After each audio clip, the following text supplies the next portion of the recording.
네, 지난 시간에는 예수님께서 자비를 베푸시기 위한 대상들이라고 할까요? 그 어떤 사람들을 위해서 오셨느냐에 대한 것은 우리가 잘 알고 있습니다. 사실은 복음 안에서 죄인들을 위해서 왔다라는 거죠. 그래서 복음 여러 곳에는 잃어버린 양을 찾아 나서는 모습, 또 이렇게 그러니까 잃었던 것을 획득하는 거예요. 그러니까 하나님께서는 이 창조 이후에 인간의 원죄로 인해서 잃어버렸죠, 사실은. 그래서 그것을 다시 되찾는 작업, 작업이라 해야 되겠죠. 그것을 하시기 위해서 오랜 기간 인간에게 당신 자신을 드러내셨고, 신약에 마지막 때에 이르러서는 이제 당신의 아들을 이 땅에 보내셨다. 쭉 흐름을 보면 그렇죠. 그리고 그 대상이 이제 구원의 대상, 이 모든 사람일 수밖에 없어요. 그러니까 모든 인간들은 구원되어야 된다는 거겠죠. 그러나 그 중에서도 예수님께서 찾아 나섰던 그 대상들은 누군가, 그것을 우리가 잘 살펴볼 필요가 있습니다. 이스라엘인들 가운데 난 잃어버린 양들을 찾으러 왔다고 말씀하시죠. 그래서 우리가 구원이라는 관점에서 볼 때는 하느님은 전지전능하시고 자비로우시고 하니까 뭐 인간이 뭐 어떤 형태로 되었던 간에 다 구원의 대상이라고 이렇게 생각을 할 수가 있지만 그것도 맞는 말이에요. 온 세상이 구원의 대상이면 틀림이 없어요. 그러나 본질적으로 들어가면 하느님과 관계가 맺어질 때에만 구원이 이루어진다면 이제 대상이 막 한정되어진다는 것으로 우리는 알 수가 있죠. 그래서 부르시는 거예요. 그리스도인으로 세례를 주고, 그것이 되지 않으면 영원한 생명으로 들어가는 것. 우리가 이걸 잘 알아야 되거든요. 구원의 보편성 문제는 모든 이들에게 다 자격이 있다는 거예요. 자격이 있다는 것과 실제로 그 구원의 대열에 합류를 한다는 것은 다른 거예요. 하나 예를 들면 우리가 모든 이들이 우리나라로 그냥 예를 들어 봅시다. 우리나라 예를 들어서 아이들 같은 경우에 태어나면 무조건 교육을 받도록 돼 있죠. 의무적으로 일정 기간에 뭐 조건이나 이런 거 안 따지죠. 물론 그 상황에 맞춰서 무슨 여러 가지 평상시 일반적인 학교에 들어가기 힘들어하는 그런 아이들도 뭐 특수학교라든지 어쨌든 간에 공부를 할 수 없는 그런 조건적인 것은 아무것도 없죠. 다 열려져 있어요. 근데 본인이 안 하려고 하면은 자격이 있어도 그런 조건이 맞춰져 있어도 실행이 안 되죠. 근데 구원의 문제라고 하는 것은 실행의 문제거든요.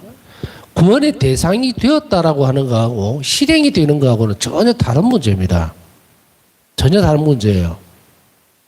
그렇기 때문에 우리가 뭐 이 부분을 다시 되짚어 볼 필요는 없고, 그 안에서 하나님의 목소리를, 내 양들은 내 목소리를 알아듣는다 그러죠. 이제 거기서 구원의 대상, 자격은 다 주었어요. 다 전부 다에게 공평하게 주고 불렀는데 대답하는 사람들만 구원으로 이끌어가겠다. 뭐 잘못된 거 아무것도 없죠. 전부 다 본인의 탓이거든요. 구원이라고 하는 것은 억지로 되어지는 게 아니고 응답의 문제거든. 그래서 이 부분을 왜 얘기를 하느냐. 예수님께서 이 땅에 오셔서 찾아갔던 사람들, 그 사람들은 어떤 조건이 맞춰져 있었느냐면 모든 인간들에게 구원의 대상이다라고 하는 모든 인간들에게 주어져 있는 그 조건 이외에 하나님의 자비를 입을 수 있는 조건, 그것이 따로 있는데 그게 뭡니까? 가난하고 불쌍하고 없이 살고 죄를 지어서 사람들에게 밀려다니고 자격지심에서 자신의 삶이 완전히 정말 바닥으로 내려앉아 있는 그 사람들, 그들은 무슨 조건이 갖춰져 있습니까? 병자들, 비참하죠? 자비를 입을 조건이 여기에는 있어요. 그러나 이 조건이 하나의 자격으로 넘어가는 거예요. 다시 얘기하면 그 대상이 되어질 때, 구원의 대상으로 되어질 때에 그 자비를 실제적으로 입을 때와 그 대상이 되는 것은 다르죠. 그래서 실제적으로 그 혜택, 자비라고 하는 것이 그 사람에게 주어질 그 상황은 어떤 상황이 되어야 되냐면 의탁하는 태도가 있어야 한다는 겁니다. 하나님이 아무리 가난하고 불쌍하고 도덕적으로 어렵고 힘든 사람들, 악령에 시달린 사람 다 끌어모아놨다 칩시다. 성한 사람들, 뭐 자기가 권력이 있고 돈이 있고 이래서 자기밖에 모르는 사람은 어차피 그 대열에서 떨어져 나가버렸으니까, 어? 보고 말했을 때 보면 바리사이파 사도가이파 사람들 다 예수님 버리고 떠나버리잖아요. 그 떠나가 버리는 거예요. 그 자격을 안 준 게 아니에요. 그 줬는데도 오라고 했는데 안 오잖아. 그것을 다 제외하고 이제 불렀을 때 온 사람들 중에서도 어떤 부분들을 찾아 나서는가? 잃어버린 양들은 무엇인가? 잃어버린 양들은요, 그렇게 보면 비참함이라고 하는 인간적인 조건들 안에만 갇혀져 있다고 해서 하나님 자비가 그냥 쏟아질 수 있는, 실행되어지는 그런 조건을 이야기하는 게 아니에요. 이들은 의탁할 수 있는 조건이 되어 있다는 거예요. 환경 자체가, 상황 자체가 아무것도 없잖아. 그러니까 어떻게 합니까? 예수님께 달라들었을 때에 나병 환자들을 쫓아와서 뭐라 그럽니까? 선생님, 저에게 자비를 베풀어 주십시오라고 했을 때 예수님은 믿음을 요구합니까? 물론 믿음도 요구하죠. 너 나를 믿느냐, 그죠? 믿으니까 왔느냐, 이 말이죠. 그러나 네가 절대적으로 내가 없이는 아무것도 할 수 없다는 것을 받아들이느냐의 문제거든요. 그러니까 이 나병 환자들에게서 결국은 믿음의 문제를 훨씬 뛰어넘는 의탁의 태도가 발견되어진 거예요. 그러니 뭐가 됩니까? 치유가 일어나죠. 자비가 베풀어지죠. 조금 어폐가 있을지 몰라도 이 자동이에요, 자동. 의탁하는 태도만 갖추어지면 하나님 자비는 그냥 흘러넘치는 거예요. 그냥 흘러.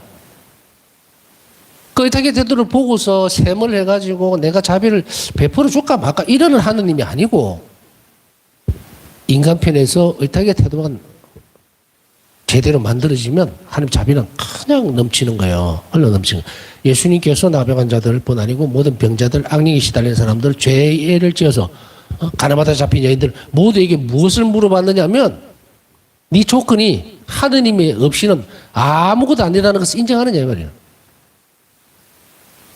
그 사실을 받아들일 때 주님을 두고 어디로 가겠습니까? 라고 하는 이 말들, 이게 의탁의 태도거든요.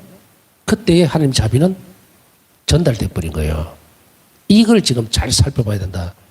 그래서 어제 이야기할 때 조건이다, 자격이다 이렇게 조금 구별을 지어줬는데 그런 것이 있다 하더라도 의탁의 태도가 근본적으로 갖춰져 있지 못하다면 자비를 입을 수가 없다는 이야기입니다. 이것을 우리가 분명히 하면서 이 부분을 살펴봐야 돼요. 지금 우리가 배우고 있는 이 과정들은 자비학교입니다. 그래서 자비학교를 하기 전에 이미 의탁의 학교를 배웠죠.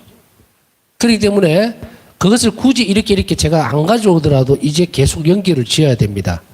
하나님 자비는 공짜로 넘어가는 법이 없어요. 공짜로 넘어가는 법이 없다. 그건 뭐예요? 공짜가 아니면 무슨 대가를 바라는가? 인간의 응답을 바란다 이거예요. 협력하는 태도를 요구합니다. 그것이 없이는 하나님 자비는 전달되어지지를 않죠. 그렇기 때문에 인간의 협력은 뭐다? 결국은 정점에 이르면 의탁하는 태도예요. 바로 이런 조건들이 맞추어져 있는 사람들. 그렇기 때문에 수없이 많은 병자들이 공생활 중에 보면 예수님께서 다니실 때 너무도 많은 병자들을 만나셨죠. 그죠? 그럼에도 불구하고 우리는 만일에 그 유대 지방에 전부 흩어져 있는 그 병자들 다 예수님이 고쳐주다고 생각합니까? 구약시대 때에 비가 안 와서 하늘 문이 닫혔을 때에, 이스라엘의 과부가 그렇게 많은데도 불구하고 사렙다 마을에 사는 그 과부에게만 왜 하나님의 천사가 찾아갔을까? 응?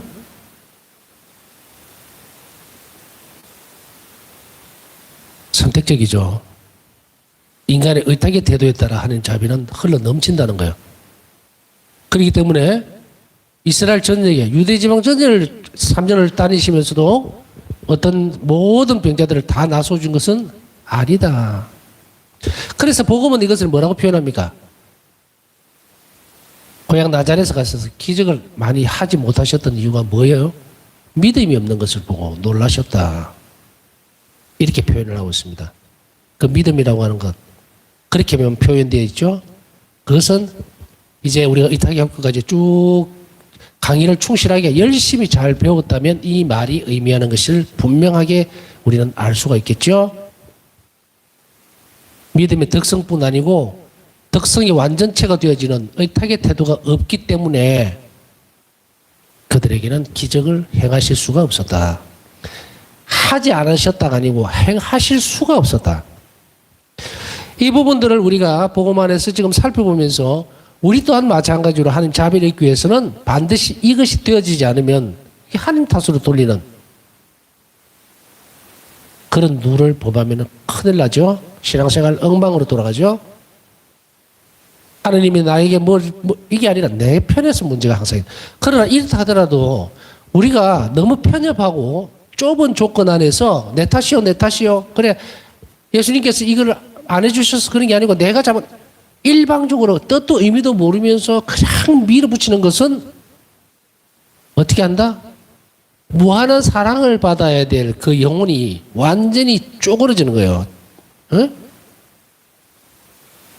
억지로 이것은 인간의 비참함을 불러옵니다. 이건 신앙도 아니에요. 이거는 내 탓이오라고 했을 때에 이것은 하느님의 자비에 의탁하는 그 부분들이거든요. 의탁하는 부분에 있어서의 부족함, 그것은 뭘 불러일으킨다 그랬어요? 통해를 불러일으킨다 그랬잖아요. 의탁의 학교 다시금 기억 안 나시면 한 번 더 보시면 돼요. 연결이 다 돼 있죠. 그렇기 때문에 자칫잘못하면 사람들은 내가 이러한 것들, 하느님과 나와 일치관계의 문제, 이것에서 자칫하면은 아까 얘기했듯이 그냥 내 탓이요, 내가 잘못했습니다, 뭐 이런 식으로 뜬금없이 신앙생활이 흘러가면은 큰일 나죠. 큰일 나. 에? 하느님하고 어떤 관계도 맺을 수가 없어요. 응? 그렇기 때문에 개방적이어야 돼요. 영혼은 하느님께로. 그러기 위해서는 뭘 해라 그랬습니까? 그저 아이고 제가 잘못해서 그렇습니다, 막 빕니다, 막 이런 이거 뭐예요? 이거 아무것도 아니에요. 인격적인 관계가 형성이 안 돼요. 이런 신앙생활 큰일 나죠. 살아있는 하느님을 마치 고목나무 앞에서 그 비는 정한수 떠다 놓고 비듯이 그렇게 하는 신앙생활, 그렇게 되지 않기 위해서 지금 배우는 거죠, 그죠? 그러니까 이 부분들을 세부적으로 잘 묵상하고 잘 보셔야 돼요. 이것에서 우리가 이 공부를 하면서 나하고 닮은 점이 참 많다, 나도 이런 아픔이 있었는데 이런 고통이 있었는데, 그러면 예수님께서도 나를 이렇게 보시겠구나라고 되어지는 그 지점에 들어가게 되면 이제 우리는 더 나은 방향으로 갈 수가 있게 돼요. 그래서 많이 알수록 많이 사랑하는 거예요. 몰라요, 나는 하나님 시키는 대로 하죠. 이거는 나는 모르겠다 이 말이거든요. 그건 나는 하나님 사랑하지 않겠다 이 말이에요. 이런 영혼들은 하나님이 어떻게 한다? 당신이 베푸는 사랑에 대해서 긍정을 안 하기 때문에 그 영혼을 끌고 갈 수가 없어요. 끌고 갈 수가 없어요. 응? 이런 사람들은 뭉땅거려서 막 얘기를 하잖아요. 그저 다 하나님이 주시면 주시는 대로 어쩌고 저쩌고 하는데 내용을 아무것도 몰라요. 아무것도 몰라. 이거는 마치도 어떤 사람에게 당신 아버지는 당신을 참 많이 사랑하셨습니까? 이러면 왜 다 사랑했어요. 해달라는 거 다 해주고요. 이런 식으로 하는 사람 보면은 관계가 엉망진창입니다. 그런데 그렇지 못하게 자란, 사랑을 정말로 많이 받고 서로 이런 교류, 일치, 그런 관계에 놓여있던 사람은 자상하게 기억을 합니다. 자상하게 기억을 해요. 그래서 그 이미지가 뚜렷하게 다른 사람이 전달받으면 저 사람 어머니는 참 대단한 사람이었구나. 이러겠구나. 뭐로 드러납니까? 받았던 자비에 대한 체험으로 드러나 버리죠. 그래야만 그 형태가 드러난단 말이에요. 그래서 안타깝지만 이런 사람들이 참 많습니다. 그냥 뭉개고 들어가는 거예요. 뭉개고 들어가. 이걸 시샘말로 하면 뭐 됩니까? 신앙생활이 죽도 밥도 안 돼. 죽도 밥도 안 돼. 살아있는 하나님을 만나지도 못하고 혼자서 사는 거야. 혼자서. 이렇게 되면 안 되죠. 예수님은 늘 미사성지 안에서 살아서 우리 영혼 안에 찾아오시는데 나는 완전히 없는 대상인 것 같이 취급을 하면서 믿는다고 얘기를 하면 분열이 일어나서 아무것도 안 된다. 자, 다시 돌아가서 그래서 우리가 이렇게 공부를 하는 이유도 지성적인 노력들 많이 알면 많이 알게 되죠. 우리가 예수님을 많이 알게 되면 어떤 삶을 살아가다가도 어느 작은 순간인데도 딱 알게 돼요. 이게 예수님이 나를 사랑하셨어, 이런 일들을. 이렇게 안배를 해주셨구나. 이렇게 배려를 해주셨구나. 이걸 안단 말이에요. 그렇게 되면 어떻게 됩니까? 그 사랑이 더 깊어지죠. 그래서 많이 할수록 많이 사랑한다는 말이 그 말이거든요. 이게 우리 복음안에서 보면 그냥 이렇구나. 예수님은 세리와 뭐 술꾼들 이런 사람들하고 먹보들하고 어울렸구나. 나하고 매칭되는 게 아무것도 없어요. 나하고 연결되는 게 없어요. 그렇게 보면. 그런데 그 태도를 보면은 술꾼들이든 세리들이든 죄인들이든 이제 비도덕적인 행위들 때문에 밀려있는 사람들이든 단순하게 그냥 죄의 탓으로 밀려났기 때문에 불쌍해서 그런 것이 아니에요. 불쌍해서 그런 게. 단지 그 이유만은 아니다. 그래서 우리가 뭐라고 얘기를 하죠? 미사 때에 기억들 하시죠? 성호경 걷고 주님께서 여러분과 함께 하고 인사를 사제하고 난 뒤에 그 다음에 이어서 뭐 합니까? 주님 자비를 베풀어 주십시오라고 바로 나오죠? 근데 그전에는 어떻게 했는지 기억하시죠? 주님 저를 불쌍히 여기소서 하죠. 불쌍히 여기시오. 동정을 베풀어 달란 말이거든요. 불쌍히 여기달라. 그러나 이것은 어떤 부분입니까? 죄의 뿌리와 근간이 되는 것까지 드러내주는 그러한 자비와는 다른 문제였다고 말이에요. 그래서 바뀌었죠, 경본이. 그러니까 우리가 미사 참여를 할 자격도 없는 인간들이다. 그런 존재다. 그럼에도 불구하고 주님께서 이렇게 불러주셨으니 저는 그걸 믿고 의탁을 하겠습니다. 그러니까 주님 자비를 베풀으십시오. 그게 미사 제일 처음에 시작하잖아요. 이런 태도들이 이 복음 안에서 지금 우리가 살펴보고 있는 데서 전부 다 드러나고 있어요. 그래서 구원을 가까이 가다 주는 하나님의 은총이 이제는 하나님 구원이 바로 실행되는 것. 실행되는 것. 그것이에요. 하나님 구원이 실행된다는 건 뭐예요? 죄인이 죄를 용서받고 병자들이 치유받고 하는 거죠. 단순하게 기적입니까? 아니다. 새로 시작할 수 있다면 재창조예요. 이거 하나님만이 하실 수 있는 일이거든. 이게 구원이죠.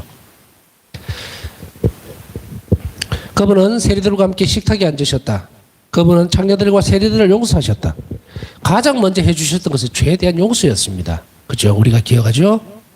왜냐하면 죄에 대한 용서를 받을 수 없다면 우리는 죄의 노예 상태에 놓여지기 때문에 하느님과 사랑의 하느님과 관계를 맺을 수가 없어요. 그러니까 제일 먼저 뭘 합니까?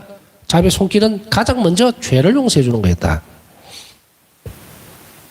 그 시대의 관례에 맞지 않는 이런 행동이 그분의 체면을 손상시키고 사람들에게서 욕을 들으며 바리사이들이 못마땅해 하는 것일지라도 그분은 그렇게 하셨다. 엄청난 변화예요.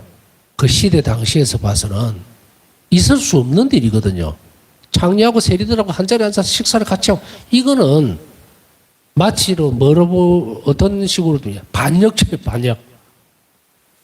쿠데타와 같은 거예요. 있을 수 없는 일들이 지금 벌어지고 있는 거예요. 예수님은 단지 관리를 깨고 계시는 건가요? 아니죠. 하느님 나라는 이렇다라고 선포를 하는 거예요. 선포를. 하느님의 자비를 입은 사람들, 그 사람들은 높낮이나 규율이나 규칙, 그거 인간이 만드는 법, 그걸로 발목을 잡을 수 없다라고. 이제 하느님 나라는 직접 이곳에서 실행되고 있다. 많은 바리사이파 사람들과 사두가이파 사람들 혹은 구약시대 때부터 쭉 오던 유대인들이 가지고 있던 것은 뭐예요? 죽고 나서 복을 받는 거였거든. 죽고 나서. 그렇기 때문에 여기에서는 무조건 희생하고 뭐 율법을 지키고 그 다음에 뭐 이런 상태로 딱 율법에 매여져 있었죠. 그리고 그 결과물이 완전하게 잘 살았을 때에 복을 받는다는 거죠. 천국에 간다는 거였거든요. 그러니까 이 내세에서는 그래서는 안 돼. 그저 고통스럽고 뭐 하더라도 하느님께 대한 충성심 그것만으로 잘 쌓아놓고 그 다음에 내세에 가서야 그 일이 이루어질 거라고 그렇게 믿어왔고요. 그런데 이것이 지금 당장 죄의 용서부터 시작해서 이 땅에서 실행된다라고 예수님이 선포를 하고 나서기 시작하니까 이 사람들은 전부 다 이게 어떻게 됩니까? 종교계의 쉽게 얘기하면 폭동이 일어난 것 같은 그런 느낌들을 받고 그래서 비난을 하기 시작하죠. 예수님 또한 마찬가지로 얼마나 이것이 고된 이 작업이라고 하는 것을 충분히 아셨지만 그러나 진리는 뭐다? 그대로 세상 가운데서 드러났다. 죄인이라고 경멸받고 사회적으로 거부당하는 사람들에게도 예수님은 가르침과 용서를 베푸셨다. 예수님께서는 세리 마테오도 타이르시며 당신의 발자취를 따르는 제자로 만드셨다. 마태복음 9장 9절 참고하시면 됩니다. 세리 마테오. 정말로 뭐 창녀들이나 뭐 매춘부 이런 식으로 취급받던 것이 세리예요. 그렇게 정말 뭐 재수 없다 정도가 아니라 접촉해서는 안 되는 그런 인물과 예수님은 어울리시고, 어울리는 것에서 끝났습니까? 어마어마한 일이 벌어졌죠. 제자로 받아들이신 거예요. 하나님 자비의 거침없는 행보, 하나님 사랑이 예수님께서 이런 일을 하실 때에 주변에서 제자들도 그렇고 굉장히 많은 걱정들을 했었겠죠. 주님 조금 조심하시면 안 되겠습니까? 율법을 좀 존중하면서 가시면 안 되겠습니까? 그런 말씀들을 안 들었을 리는 없겠죠. 복음에 드러나진 않지만. 염려스럽고 많은 사람들이 눈빛만 봐도 물론 막 예수님을 이렇게 떠박들고 그리고 사랑을 하는 그런 무리들도 많이 있었지만 그와 반대되면서 수시로 그냥 위협하려고 하는 그런 바리사이파 사두가이파 사람들 율법학자들 그 모습들을 제자들이 모를 리가 없었겠죠. 예수님 또한 그걸 모르실 일은 없어요. 그러나 이미 당신께서 하시고자 하는 일 그것을 분명하게 알고 계셨기 때문에 단지 사명에 따라오는 겁니까? 아니지요. 예수님의 죽음은 사랑으로 죽음을 당하셨다 얘기했죠. 당신 사랑 때문에 십자가의 죽음을 받아들이신 거예요. 인간편에서 이렇게 조명해 보면 죄의 결과로 우리 죄 때문에 돌아가셨지만 예수님은 당신 사랑으로 그 죽음을 받아들이셨던. 예수님께서 교만하고 거만한 바리새의 태도와 비교하여 진정한 기도의 태도라고 말씀하신 것은 바로 세리의 기도였다. 예수님께서는 이 부분들을 우리에게 가르쳐 줍니다. 단지 이렇다라고 하는 것이 아니라 참으로 진실된 기도는 또 하느님께서 들으시는 기도가 무엇인지 그것을 확실하게 짚고 넘어가시는 거예요. 올바른 기도는 우리의 마음을 어떻게 한다? 하나님께로 들어높입니다. 그리고 그 기도를 통해서 하나님은 우리와 통교를 하시는 거예요. 유일한 수단입니다. 기도는. 그래서 기도할 줄 안다는 것은 어마어마한 은총이에요. 이 땅에 살아가면서 보잘것없는 우리가 절대적인 하나님과 대화를 한다? 만난다? 상상할 수 없는 일이잖아. 그러나 그 일이 이루어지고 있다. 누구를 통해서? 예수님께서 기도하는 법을 가르쳐 주심으로 인해서 기도의 가치를 드러내심으로 인해서 이제 이 부분들은 하나님과 우리의 은총의 통로가 되고 있는 것이 바로 기도라는 것을 확실하게 가르쳐 주고 있습니다. 헛된 기도가 아닌다 하면은 이 기도는 하나님과의 올바른 관계를 맺는데 필수 불가결한 조건이라는 것을 우리는 잘 알아들어야 됩니다. 지난번에 기도에 대해서는 또 강의를 지난번에 한 것을 올려놨으니까 그 부분들을 또 공부를 좀 하시면 도움이 되겠죠. 기도는 어떤 경우에도 놓쳐서는 안 된다. 그리고 우리 기도가 우리 삶이 24시간 기도가 되도록 노력하는 것, 그것이 우리에게 있어서 완벽에 도달하는 길이에요. 24시간을 기도하로 내가 바뀔 수 있다면 기도가 그게 성인이거든요.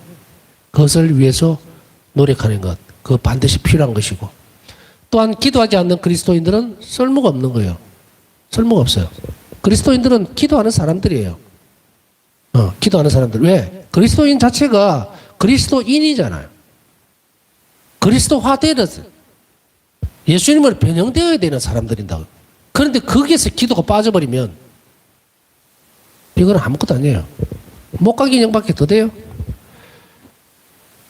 그래서 기도는 어떤 형태로든지 결코 우리의 삶과 떨어져서는 안 됩니다. 좀 과하게 얘기하는 것 같이 보이지만 절대로 그렇지 않다. 그래서 아까 기도에 대한 아마 4가지 강의를 올려놨을 거예요. 거기 보면은 어떤 누구도 기도에서 예외는 없다. 냉담하는 사람도 기도해야 되고 하나님께서 멀리 떨어지는 사람도 기도해야 되고 위험에 처한 사람도 기도해야 되고 우리 삶에서 결코 떨어질 수 없는 것이 기도라는 거 그 안에 다 들어있죠. 그러나 이 기도의 태도에 있어서 이 기도가 바로 하나님 은총을 받아들이는데 이 세리의 기도가 가장 이제 모범이 되는 기도로서 예수님은 그것을 드러냅니다. 왜냐하면 세리는 무엇을 기도를 하는데 세리의 태도가 무엇이 그렇게 예수님의 눈에 들었을까요? 하나님 눈에 그것은 통회하는 태도였어요. 자신은 기도할 자격도 없고 또 그런 것을 받아들일 수도 없는 사람이지만 그러나 오로지 세리의 기도는 의탁의 태도를 보여주는 거예요. 주님 저를 불쌍히 여겨 주십시오라고. 저는 아무것도 할 수 없는 사람입니다. 이게 기도의 정점이에요. 오직 하나님께 내어 맡기는 기도. 그렇게 함으로 인해서 동시에 내어 맡기면서 뭘 합니까? 자비를 베풀어 달라고 얘기를 하는 거예요.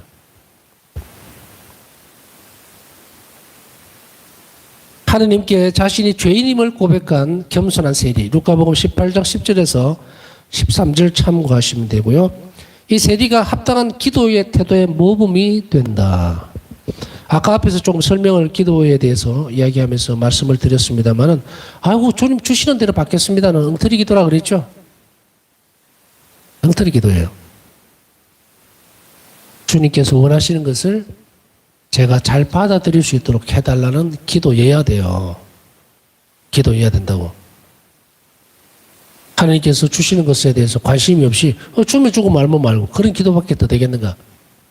정말 우리가 정점에 이르렀을 때는 완덕에 이르게 되면 이런 기도를 할 수가 있어요. 바우사 성녀처럼. 주님의 손에서 나오는 것은 어떤 것이든 저는 받겠습니다. 저를 죽이신다 하더라도. 과연 그렇게 되나요? 기도가? 뭐 아무거나 주시는 대로 받죠. 하나님 뭐 선하신 분이니까. 그렇게 건든건든 넘어갈 문제가 아니에요. 하나님 손에서 모든 것을 주는 대로 받는다면 우리 목숨까지 내놔라면 내놓겠느냐는 이야기예요. 그렇지 않거든요. 그러니까 이것을 정확하게 잘 만들어서 기도해야 된다. 당신의 스승은 어째서 세리와 죄인들과 함께 음식을 먹는 것이요. 마태복음 9장 11절. 라는 바리사이들의 질문에 예수님은 이렇게 대답을 하고 계십니다. 튼튼한 이들에게는 의사가 필요하지 않으나 병든 이들에게는 필요하다. 마태복음 9장 12절. 튼튼한 사람에게는 필요가 없다. 이 말은 뭐예요? 튼튼한 사람은 의탁을 안 한다 이 말이에요. 자기가 가지고 있는 게 있으니까 늘 지금 계속 반복해서 얘기를 하는 것 같은데 강조되어지는 거예요. 반복하는 것보다. 그러나 불쌍하고 아픈 사람은 어때요? 도움을 받아야 되죠. 의지를 해야 됩니다. 우리가 아플 때 병원에 가면 누가 의지를 합니까? 의사가 시키는 대로 다 하려고 그러잖아. 내 힘으로 할 수 없는 상황에서 가는 거니까 항상. 이것을 얘기하죠. 그래서 예수님께서 이 땅에 오셔서 자비를 베푸시는 사람들, 그 대상들을 보면 아까 앞에서 말씀드렸듯이 조건이 되어 있는 사람들 안에서 응답하는 사람들만 찾아내신 거예요. 의탁하는 사람들만. 그래서 뭐다? 의탁은 자비가 실행되는 조건이다. 자비가 실행되는 조건이라고 얘기를 했는데 다른 것은 없어요. 자비가 실행되는 한 가지 조건이 있다면 그것은 의탁의 태도입니다. 여러분들 이 부분은 이제 크게 설명을 안 해도 잘 아실 거고요. 모르면 강의들도 다시 살펴보면 됩니다. 의탁이라고 하는 그릇으로 뭐를 가지고 간다? 은총의 샘에서 물을 기를 것이다. 은총의 샘에서 걷는 물이 뭡니까? 한 자비잖아요. 자비를 길어 올릴 수 있는 유일한 태도, 의탁의 태도다. 그러면 예수님께서 복음 안에서 활동하시면서 가난하고 불쌍한 병자들을 찾아내시고 그리고 하혈병을 앓는 여인 그거 뭡니까? 완전한 의탁의 태도잖아요. 죽을 수도 있어요. 어? 감히 예수님 손에 그 옷 자락이라도 만지겠다라는 말은 목숨을 내놓고 지금 하는 거잖아요. 그 군중에 둘러싸여 있는 사람들이 그때 당시에 여자들의 형편이라고 하는 것은 그 자리에서 돌로 맞아 죽어도 아무도 뭐라고 하지 못하는 그런 상황이란 말이죠. 그런데 감히 예수님 손 옷깃이라도 만져볼 거라고 얼마나 다급했을까? 죽는 것만큼 괴로웠죠. 차라리 죽는 게 낫겠다. 만지다가 맞아 죽더라도 해야겠다. 그거거든요. 이게 의탁의 태도예요. 그래서 예수님께서는 즉시 돌아보시면서 뭐라고 말씀하시는 거예요? 누가 나에게 손을 댔느냐 찾으시죠. 예수님이 찾으시는 이 모습에서 제자들은 사람들이 이렇게 밀쳐내는데 어떻게 찾아냅니까? 라지만 예수님은 무엇으로 봤는가? 의탁하는 사람들은 적시로 알아봅니다. 예수님이. 하느님의 적시로 반응을 해요. 수동적 반응이 아니고 자동적 반응입니다. 자, 오늘 묵상하면서 제가 말씀드렸던 이 부분을 한번 잘 묵상해 보십시오. 이 땅에는 수없이 많은 영혼들이 있을 것이고 또 모든 영혼들을 예수님은 사랑하시고 자비를 베풀려 하죠.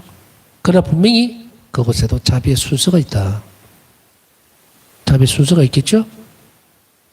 그때에 가장 예수님께서 귀를 적시로 기울일 수 있는 그 방법, 그게 뭡니까? 자비의 태도죠. 그래서 그렇게 군중이 많이 밀어내는데 불구하고 적시로 예수님은 그 사람에게 자비를 베푸셨는데 기적의 힘이 빠져나간 것을 아시고 이렇게 표현을 하고 있죠. 자비는 자동으로 나간다고 얘기했잖아요. 우리가 미약하고 그리고 처지가 안 된다 하더라도 정말 겸손하고 의탁하는 태도가 제대로 갖춰져 있다면 하느님 자비는 우리 각자에게 얼마든지 흘러 넘칠 수가 있어요. 하느님 자비는 한정이 없습니다. 걱정하지 말고 하느님께 온전하게 의탁하는 태도만 잘 키워나가도록 애를 쓴다면 우리는 정말 이 땅에서 삶이 안전하게 하느님 안에 살 수 있고 또 저 세상 안에서 예수님과 함께 살 수 있다는 것, 그거는 분명하게 약속되어져 있는 내용입니다. 남은 시간 묵상하면서 우리에게 온전하게 의탁의 태도를 키워나갈 수 있고 하나님 자비를 입을 수 있는 은총을 늘 갈구하고 그리고 원할 수 있도록 그런 성령의 은총을 부어주십사 하고 청하면서 묵상하도록 하겠습니다.